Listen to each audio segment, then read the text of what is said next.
Guys, alam ko, sinuwerte talaga ako today. Like, my God. Ayun, nagtinga. Ayun, kinain yung tinga. Hindi yung tinga.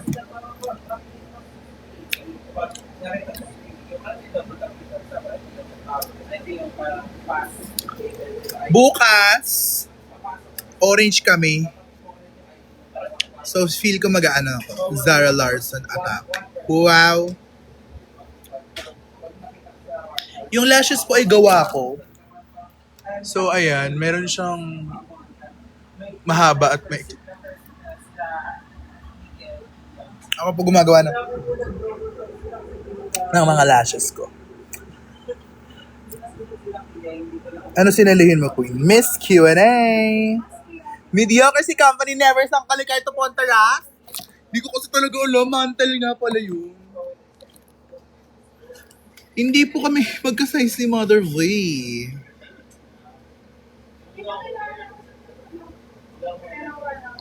Gusto niyo po ba yung ano? Gusto niyo po ba yung mga mali kong sa... Yeah, Diyos ko po! Eto yung ano talaga, yung Jackstone. Oh my God! Kasi alam nyo, nung narinig ko yung word na... Nung narinig ko yung word na exhibition, kasi di ba sa Jackstone exhibition around the world, keme-keme, boom! Yo-yo pala. I believe mahilig si Brent dito. Hindi, kasi kung alam niyo yung reference, lagi nilang pinagtatawanan yun, di ba, ni Meme, na mahilig ka ba mag-Jackstone? Super tawa ako sagot na Jackstone. Akala ko tumpak. Akala ko din! Diba? Di ba pag Jackstone may exhibition, tas yun talaga yung word, exhibition. Pag yun, nag-yoyo naman ako. Walking the dog. May around the world pa yun. Pero still, buti na lang akala ko tatama siya sa, I believe, alam ko to dahil science major ako. Sabi ko, wala, no. Hindi mo lang ako makakasagot. Ayun, ang sagot niya, mesosphere.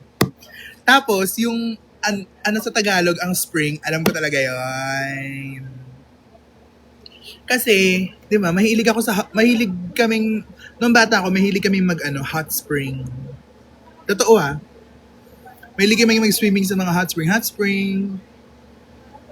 Tapos yung, may hot spring sa Marinduque, na amoy nilagang itlog.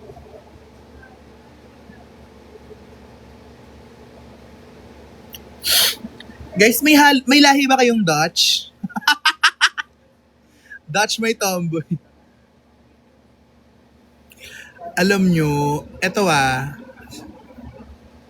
kung para sa'yo talaga. Hindi, alam nyo kung bakit. Naniniwala ako na sinuwerte talaga ako today. As in like, mas maganda talaga yung sagot niya kung baka yung sagot niya. Kung hindi naging kalabaw yun. Mas maganda talaga. As in, ako nun nagpapakatotoo lang po. Kasi una, hindi naman ako sanay sumagot ng Q&A sa mga pageant.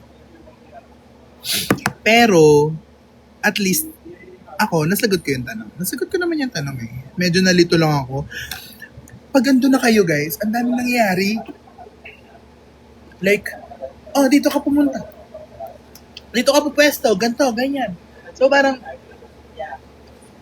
medyo naguluhan na yung utak ko, ganun. So parang, nire-direct ko lang yung sarili ko na, kahit, basta, paig ako. Ikaw po ba yung mga gusto na quote? Hindi po. Ang quote ko po ay, mataba man ako sa inyong paningin. Kaya ko rin magpapayat. Wala na ako sa mood. Yes, taga Marinduque po ako. I believe mahilig nito si Brent Manalo. Oh, laro! Why Marinduque? Doon po ako pinanganak at lumaki. Random lang. Namili lang ako ng ano. Kasi parang ang daming beses ko na nag-contest, tapos once ko palang na-represent yung hometown ko.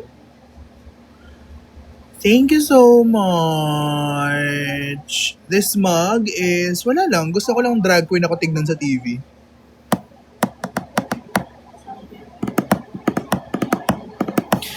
Kailangan kong galingan bukas. As in, kailangan matulog ako ng mahaba to. Makahanap ako ng gown na orange. Panginoon, maawa na lang. So guys, magbababay na ako kasi aalis na kami. And maghahanap ako ng orange na gown. Okay? Panood po kayo ng weekly finals tomorrow sa It's Showtime because galing na di mapapantayan. Galing di mapipigilan.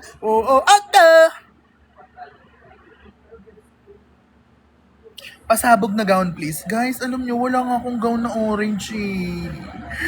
Baka meron kayong gown na orange ha. Tatanong ko si Arizona. Sana meron siya. Or, bahala na pagkakasyahin.